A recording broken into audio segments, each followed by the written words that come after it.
Bonjour les amis, j'espère que vous allez bien. Je suis Serge Demoulin, je fais du trading depuis une quinzaine d'années. N'hésitez pas à vous abonner à ma chaîne YouTube si vous voulez apprendre quelques trucs, astuces que j'ai appris durant toutes ces années de trading. Actuellement je ne trade plus que le S&P 500 en futur, j'utilise une propre firme pour cela. Et je vais vous montrer aujourd'hui le trade que j'ai pris ce matin. Normalement le matin le marché est assez calme sur le S&P 500, il faut attendre l'après-midi donc vers 15h30 en France pour que le marché soit plus dynamique, mais il y a des jours où comme aujourd'hui vous avez quand même la possibilité de prendre des trades intéressants même si le marché reste assez lent.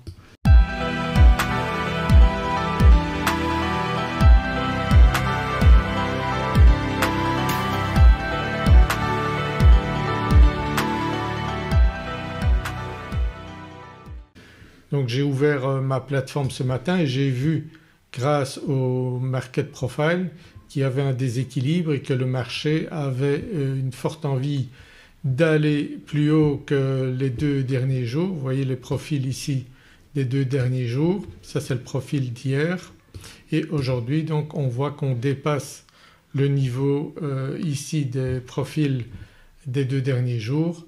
Donc j'ai tenté un trade comme vous voyez ici. Et donc ce que je veux dire à travers cette vidéo c'est qu'il est important de prendre des gains partiels quand c'est possible. Donc j'ai ouvert deux contrats comme vous voyez ici donc à 5717,75, ici entrée là, et je suis sorti sur un contrat ici à 5721,50 et j'ai gardé donc le deuxième contrat au cas où le marché irait plus haut. Donc vous voyez j'ai mis un take profit plus haut, mais s'il veut vraiment aller beaucoup plus haut j'essaierai de remonter mon take profit pour accompagner le marché. On ne sait jamais jusqu'où le marché peut aller, donc il peut aller parfois très très haut et là on peut faire de très beaux trades, mais donc en prenant un gain partiel, donc il faut essayer de prendre plusieurs contrats à ce moment-là. Ça vous permet quand même d'éviter de perdre une belle opportunité parce que vous voyez ici après que le marché soit monté il est redescendu assez fort ici. Ici donc il a pris mon premier contrat et il est redescendu aussi. Il se peut très bien qu'il redescende et qu'il redescende sur le point d'entrée. Maintenant j'ai protégé ma position, donc ça c'est important aussi.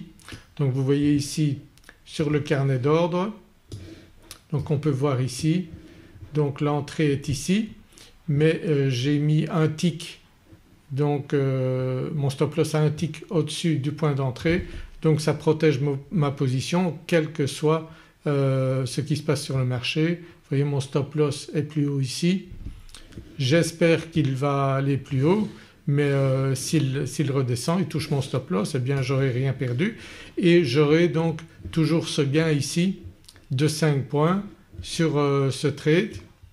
Et si jamais il se retournait totalement, eh bien j'aurais quand même gagné 50% du mouvement. C'est pour ça que c'est important selon moi de prendre des gains partiels.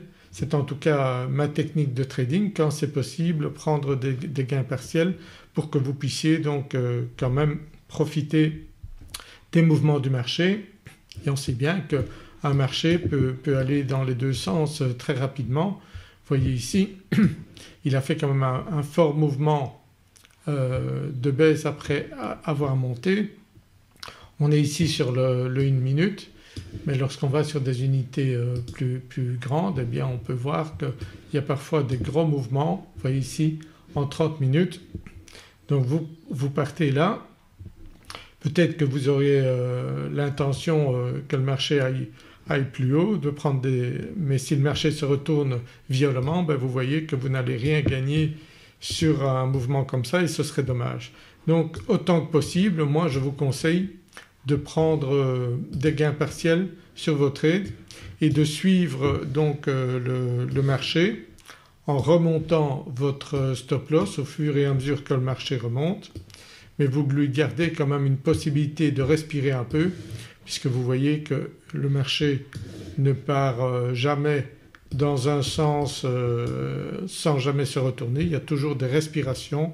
Donc l'important est de laisser une certaine latitude au marché pour qu'il puisse prendre une respiration avant d'aller plus haut ou plus bas si le marché est en train de descendre. Donc c'est le même principe lorsque le marché descend. Donc il faut laisser une certaine latitude au marché.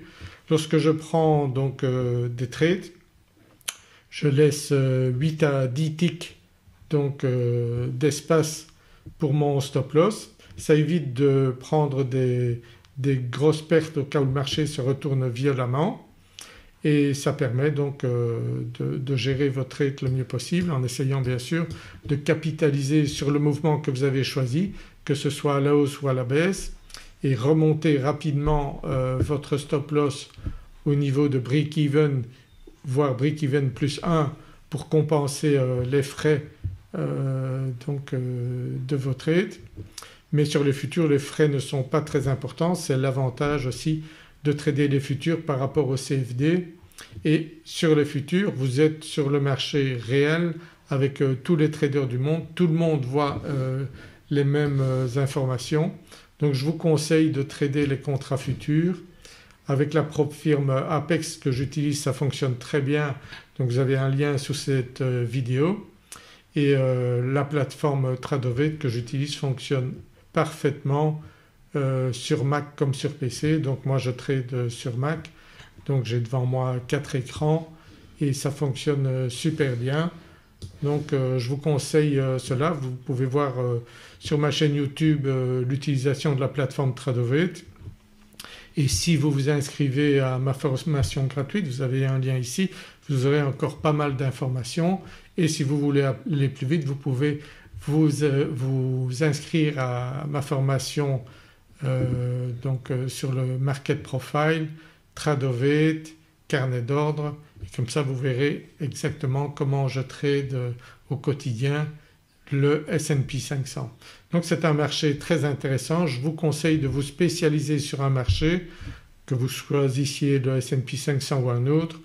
Le S&P 500 a l'avantage d'avoir une plage de possibilités de trading assez grande, comme vous le voyez. Donc ce matin il a fait des beaux mouvements et cet après-midi il est certain qu'on aura encore de très beaux mouvements. Voilà, j'espère que vous avez apprécié cette vidéo. N'hésitez pas à vous abonner à ma chaîne YouTube et je vous retrouve dans une prochaine vidéo. À très bientôt. Au revoir.